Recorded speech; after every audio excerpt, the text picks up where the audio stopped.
Hello, and welcome to Breast Cancer Conversations, a podcast brought to you by survivingbreastcancer.org. I'm Laura Carfing, breast cancer survivor and founder of survivingbreastcancer.org, a nonprofit organization providing community, education, and resources to empower those diagnosed with breast cancer and their caregivers from day one and beyond. My friends, where do I begin? I feel like I have the luckiest life ever as I get to hang out with you guys week after week. If this is your first time tuning into Breast Cancer Conversations, I want to give you a huge welcome. If you're an avid listener, I am so glad you are supporting our organization, tuning in, listening, getting information and inspiration that you need when you need it. So thank you for joining us today. If you're new to Breast Cancer Conversations, we are supported by survivingbreastcancer.org, a 501c3 nonprofit organization offering free programs, resources, education, and community to anyone diagnosed or touched by a breast cancer disease. I would encourage you to hop on over to survivingbreastcancer.org/events so you can get up-to-date information on all of the free programming and services that we offer week after week, including our Thursday Night Thrivers meetup for all stages and all subtypes. We also have special breakouts specifically for those living with metastatic disease and inflammatory breast cancer.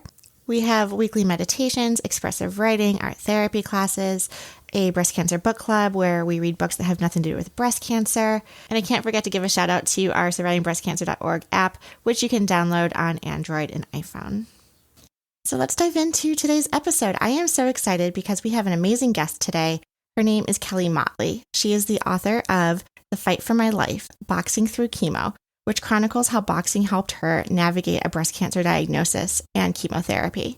The Fight for My Life received praise from best-selling authors such as Rebecca Wells, the author of Divine Secrets of the Yaya Sisterhood. Kelly has owned her own public relations and brand marketing company, working with publicly traded companies, CEOs, and entrepreneurs in Nashville's $92 billion healthcare industry. She and her husband of almost 30 years live in Nashville, and they have 2 sons and a new daughter-in-law. Why I would start down this path of practicing what is considered to be one of the most intimidating sports, and that's boxing. And there are 3 themes to my story, and one is getting stuck. Another is physical and mental tools to give hope, and always considering Laura who's in your corner. Welcome to the conversation. Thank you. And I love your organization and I love your mission. And I think your organization is touching the lives of so many women, so many caregivers, and so many healthcare providers. And I'm so grateful to be here with you today. Thank you. So glad to have you. I'm glad you found us. Similarly, when I was diagnosed with breast cancer, I was looking for an organization that offers the services that we have. And, just kind of talking to you before the show today, hearing how you wish you had this book that gave you all the inspiration prior to your own diagnosis. So before we dive into kind of what we both created because of, turning our pain into purpose, I would just love to have you kind of introduce yourself and share a little bit about how you found your breast cancer and let our listeners know about your personal experience with the disease. Yeah, absolutely. So before I talk about the diagnosis, I think you and maybe some of your listeners are probably wondering why a woman with a wonderful family, an incredible husband, married 30 years, 2 remarkable sons. I was running a PR and brand marketing business in Nashville's $92 billion healthcare industry, wow, building brands for publicly traded companies and entrepreneurs. And why I would start down this path of practicing what is considered to be one of the most intimidating sports, and that's boxing. And there are 3 themes to my story, and one is getting stuck. Another is physical and mental tools to give hope, and always considering Laura who's in your corner. The story that I'm going to share with you and talk with you about in terms of my breast cancer, it's really about getting your mind, your body, your spirit sharp like a sword for the battle when you're facing your worst enemy. And in life, as you know, there are circumstances we would never, ever voluntarily accept into our lives, circumstances we never see coming. And when you're faced with a breast cancer diagnosis, your mind, your body, your spirit does need to be sharp like a sword for the battle. And one of my coaches always says to me, Kelly, your purpose is greater than your circumstance. And Love it. so, going back to your question about my diagnosis, that was a really important piece for me, a theme that I kept intact throughout my diagnosis, all of my surgeries, all of the chemo. I think I mentioned to you that I had sepsis as well. So Mhm. all of that became that theme around really understanding that our purpose is greater than our circumstance. Yes, I love that. Relatedly, I was talking to some other amazing women as well. And it's like, sometimes it's so easy to get caught in the moment of our current circumstance and that mental mantra almost of saying, my circumstance today now isn't necessarily what it's going to be tomorrow or 3 days from now or 3 years from now. And that we really have the mental capacity and agency to be able to change those circumstances. And to me, that was just so uplifting because it's so hard sometimes when you're in the thick of chemotherapy or radiation or surgery and you feel limited, right? You're losing your hair, you're going through physical changes, you're going through mental changes, and also dealing with the loss of, a very feminine body part of ours. That's you could be stuck in those moments. And then to see I'm 5 years out from my own diagnosis, like my circumstance then is not my circumstance now. Mhm. And, I think that just brings so much light and positivity to, something that can feel obviously so heavy and burdensome as a cancer diagnosis. Right. And I appreciate you bringing that universality piece to our conversation because, we are all blindsided and we're all beset, as women, when we get these diagnoses, we're beset by the same emotions. And what does that look like?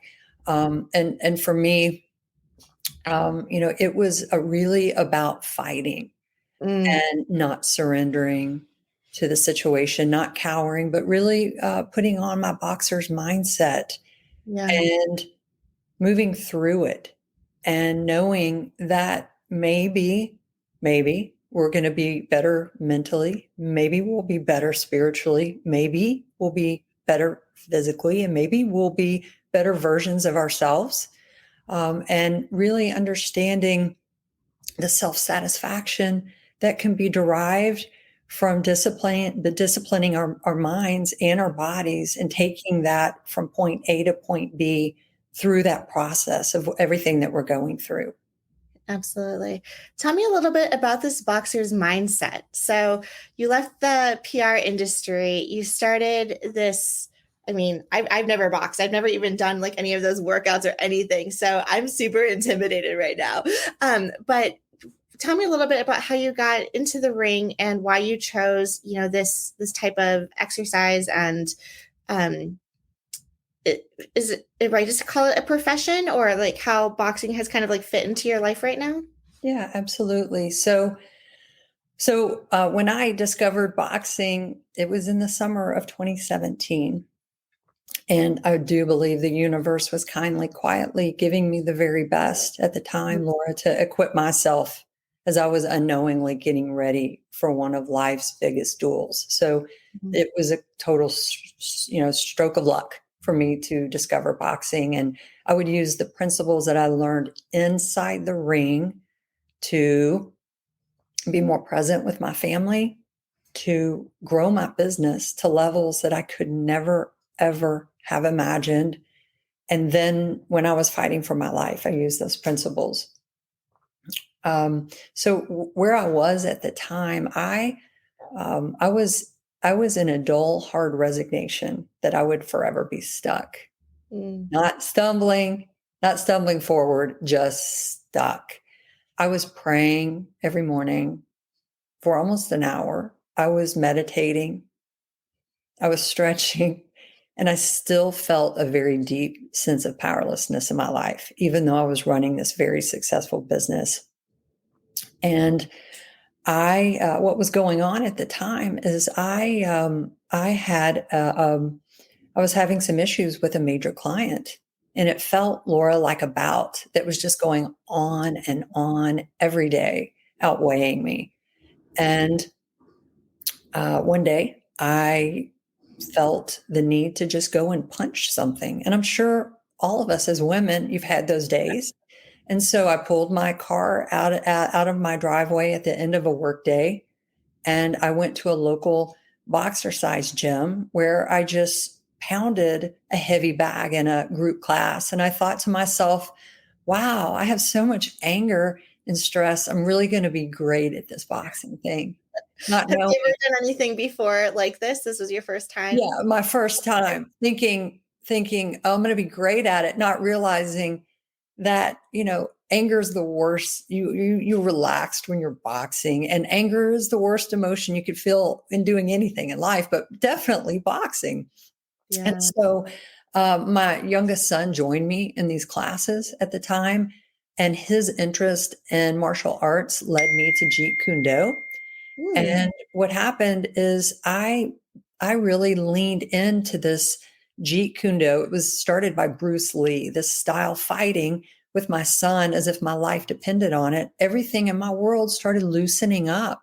Hmm. And I needed to become a better boxer to practice this Jeet Kune Do.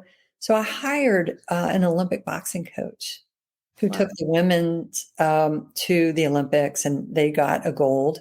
Her name is Christy Hulbert, and she's an authority on boxing, and wrote a major book on boxing. And then I hired a professional super middleweight boxer who is now a top boxer in the world. His name is Sena Agbeko, who is from Ghana.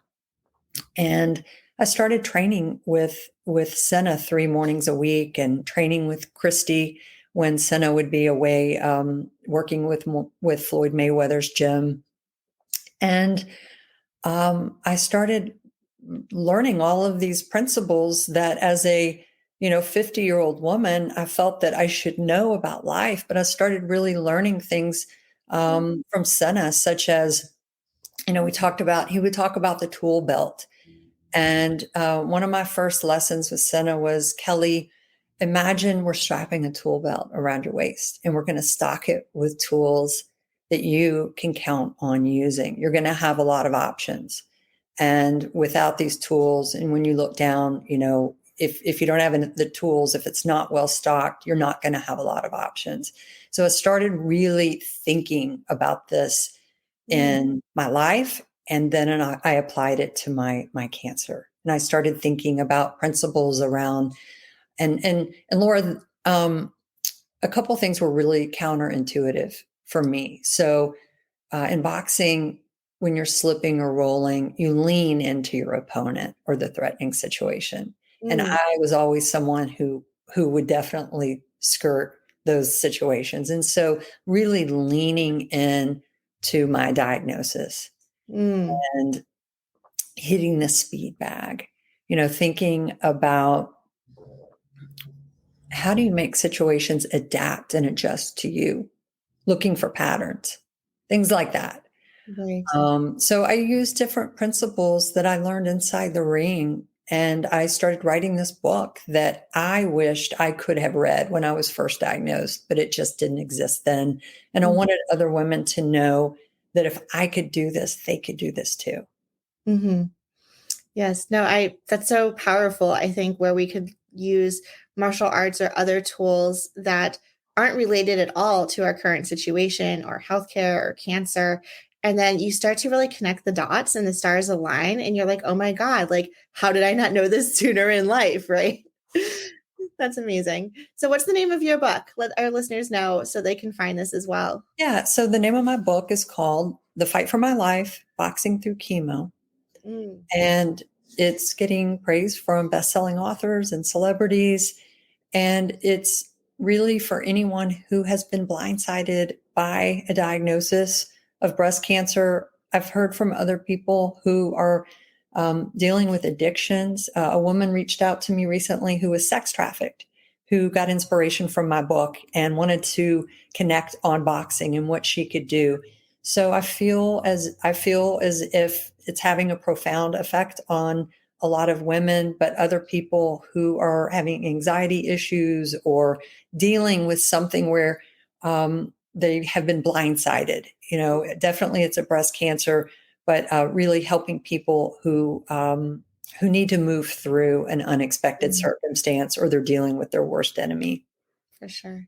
You mentioned that you were boxing through chemo. Can you tell me a little bit more about that? Because I know sometimes you're going through chemotherapy and all you want to do is be horizontal on the couch. I was there.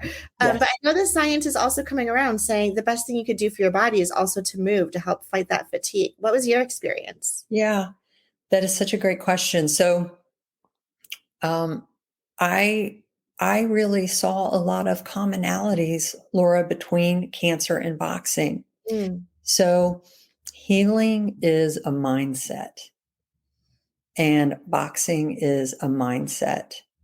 And there are commonalities around when you're in the ring, you feel a moment of despair, you feel vulnerable, you feel the unpredictability, you feel the blood, the swelling, the bruises, you feel the seconds ticking down. And for me, it was all those were all the feelings that I felt around my breast cancer.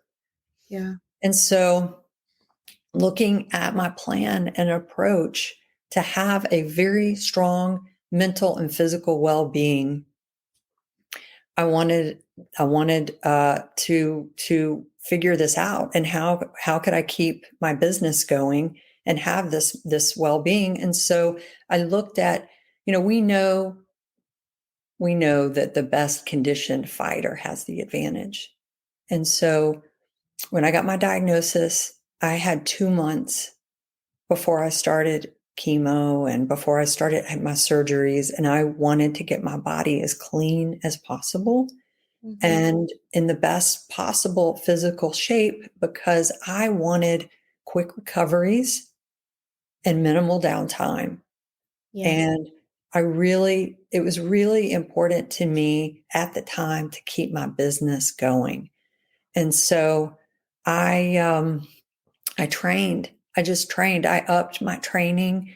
And then once I had my surgery, I walked for 6 weeks. Um, and then I got into my strength training. And then I started hitting the mitts. And I found the mitts to be very powerful in clearing my mind and the chemo that was in my body. And I I found my strength training. My trainer Royce Fentress, who works with a lot of elite student athletes, he would have me look in the mirror, Laura, and do visualization Mm, and ask me, "Where do you want to be in 3 years, Kelly? Where do you want to be in 5 years?" And so the visualization and the people that I had in my corner, they we didn't talk about pity, but it one Royce talked about it being a destructive, the pity is an energy, just like anything else we give in life, and that it can be a destructive force. And so the people that I surrounded myself with, when I was doing physical activities, it was about visualization and thinking about who I wanted to be in a couple of years and what I wanted to do. I love that. I remember something you mentioned just really resonated with me too. I remember after my surgery, it must have been like 2 days after I'm home from the hospital, and I started walking as well. I started doing 5 miles a day just around my neighborhood. And in Boston, I live. At the time, I was living near this area called Castle Island, and it's a beautiful like circle just around the ocean, and it's just beautiful. So it was 5 miles door to door, and I remember my parents at the time were like, "You need to rest. Like you just had surgery." I'm like, "Mom, that was my breast. My legs are just fine." Like, I would tuck my drains into the little pockets of my sweatshirt and I would just walk. And it was so mentally healing to do something physical for myself. Even though I couldn't raise my arms up or do any of the the lifting or anything, right? It was the being out there in nature and walking in fresh air. I love that. That is so beautiful. Yeah. So, and how did that conversation work with your doctors as well? Did you have a specific plan for like when you could start doing like the weight bearing activities and then get back into like the physical of boxing? You know, a lot of my healthcare providers, I don't think that they had ever really the sport of boxing wasn't in their realm. And, I really relied on my strength trainer, Royce Fentress, because he's so used to surgeries and Mm-hmm. cancer and all kinds of issues related to healthcare. And he has a 6-week policy. And so as soon as the 6 weeks were up, I was ready to go and just get back into it. Yeah. And what's interesting, Laura, is when I go back and I would look at the videos, like when I was having surgeries, when I was having chemo, I studied my videos, and it became a really important visual for me of my own inner strength and my physical Mhm. strength. And so when I go back and look at the videos of me a few months, after a surgery, after my chemo, I started to become a better boxer. Mm. And it's just interesting. Like I said, sometimes we go through lives and we come back stronger in another area. And I saw more, I was hitting with more power. And so, that to me was a beautiful gift. Absolutely. May I ask what type of surgeries you had? Yeah. So, I had a double mastectomy, Okay. and then I had reconstruction. Okay. Did you have And expanders in between, or was it surgery right into reconstruction? there was an in between. Between, yeah. And I went in to get my reconstruction and couldn't really understand what was going on. I had a temperature of 105, and Mm. I felt like I was dying, but I just quite couldn't understand. And that's when I was minutes away from getting ready to have my reconstruction, and my plastic surgeon said, "We're not going to be able to do it today. You have an infection in your port." Oh, And so I ended up in the hospital for a week, and then back home dealing with that. And so then my reconstruction was put off, and then I had just another reconstruction surgery as well. yeah. So, when we think about like the setbacks that can happen with just life in general, but with cancer, I remember in my experience too, the first time we had to make like a change to my chemotherapy regimen, my port also too got infected. Like all of these things were happening, and like A-type me was like, what do you mean? Like we had a plan. I was mentally prepared for the plan. What do you mean we have to like change things up? And so, I think this goes back to that boxer mentality you were mentioning of like, okay, so how do we, duck and pivot and punch and do all of these physical things that have the mental metaphor of, leaning into, okay, things have changed. What choices now do I have to be able to confront something I wasn't expecting? Absolutely. That was so beautifully put. Yeah.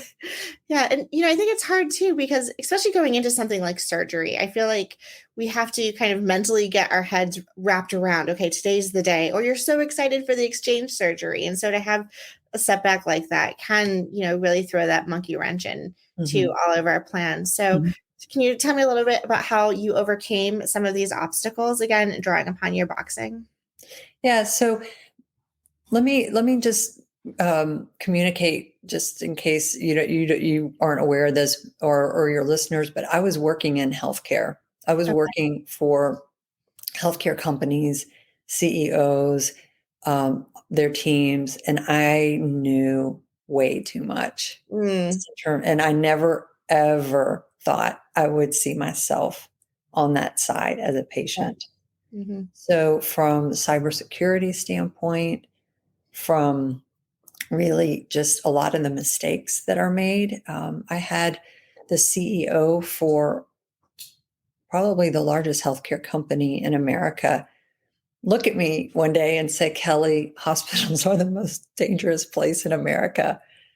And he, and so here, I never ever thought I would ever be on that side. Sure. So, um,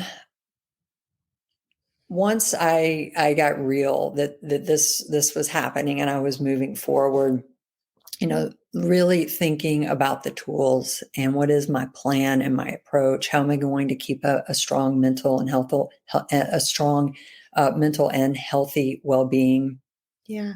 really thinking about my diet and thinking about this that first 2 months, and then moving on to the chemo and everything, thinking about this as a boxer's training camp, Mm-hmm. and really thinking about how can I be the one that is really dictating the pace of the fight? Mm-hmm. How can I do that? And so thinking of really getting my body clean with a macrobiotic diet, and I write about this in my book. I worked with an authority on eating macrobiotic diets, Virginia Harper, and then really just thinking about physically how I can stay strong mentally, and having a cut man. And that's my husband John. That person in your corner, Mm-hmm. who is there for you. Yeah. No matter if it's a friend, if it's an aunt, if it's a neighbor, it's just having a cut man, someone who you can lean into, and that power of love is Mm-hmm. just really, as horrific as this entire situation was for me. I never ever experienced that level of profound love as I Yes. did with my husband John, and having someone who looks at you um, when you look, not like yourself, Totally. Totally. and they look at you with loving eyes. Yes. No judgment. And to have someone look at you with no judgment, given, where you are and the state of your body, Mhm. is an unbelievable experience. And so that to me was almost, I don't want to say a trophy, but it was something extremely powerful Oh. that I took with me. And, my kids were the same way, Mhm. seeing me. And it was as if I just look like I do today. Uh, Mhm. and so that was really super powerful. That's amazing. We're going to bring John on the podcast to talk to my partner, William, because he was my rock as well. And we would still go on dates and we would go grocery shopping together. But the chemotherapy, obviously, I lost all my hair and I was having such major hot flashes. Like, I'd be in the middle of a grocery store and just break out into, like, you know, full on sweat. But he had his ability when we'd go out to a restaurant or whatever, he would just let everyone know that I had cancer. Like, he would just like cut the ice with like, oh yeah, we're going out, but she just had chemo last week and she's going through a diagnosis. And he would just make the server or the table close to us, right next to us, just feel comfortable with the fact that this bald woman who's like too itchy to deal with a wig was like having dinner. Or my favorite would be at Whole Foods grocery shopping and he's picking up all like the celery for the celery juice and cucumbers and all of the things. And he's just telling the random person next to him, oh yeah, we need to buy all these fruits and vegetables, because my wife over here has cancer. He would just tell everybody. But it was one of perhaps a coping mechanism, but at the same way, just making me feel comfortable being out in public, knowing that I probably, once I lost my eyebrows and my eyelashes, Right. like I didn't look like a normal person. So Right. I'm so glad you had that level of support as well in your Absolutely. home. Absolutely. And I have a trailer that a filmmaker made. And if any of the listeners want to take a look at that, it's the Fight for My Life Boxing Through Chemo. But you can see me at Yeah, my ultimate worst, and just in terms of what I look like physically, absolutely. and then kind of where I am today. Yeah. Yeah. If you want to send over the link or anything, we can put it as a link in our podcast notes so our viewers can watch it. And definitely, Perfect. I think that's so important too, right? To like do the before and after and see what we look like and know that there's something on the other side. Absolutely.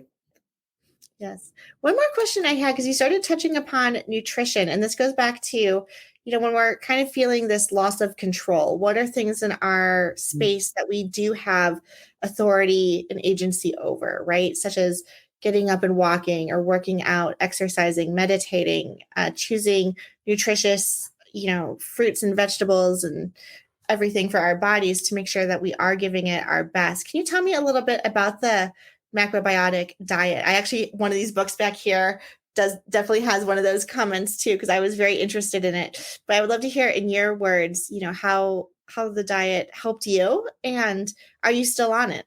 Absolutely. So it's macrobiotic, and it's before I was diagnosed with breast cancer. There's a woman in Nashville, and she would have cooking classes, and I would go to a couple of her cooking classes, and there would be about 15 or 20 people who were supposed to die who had saved themselves through this diet. And she was one. She was told by Vanderbilt doctors in her 20s that she was practicing black magic, and she was supposed to die. And, today she's probably in her late 60s.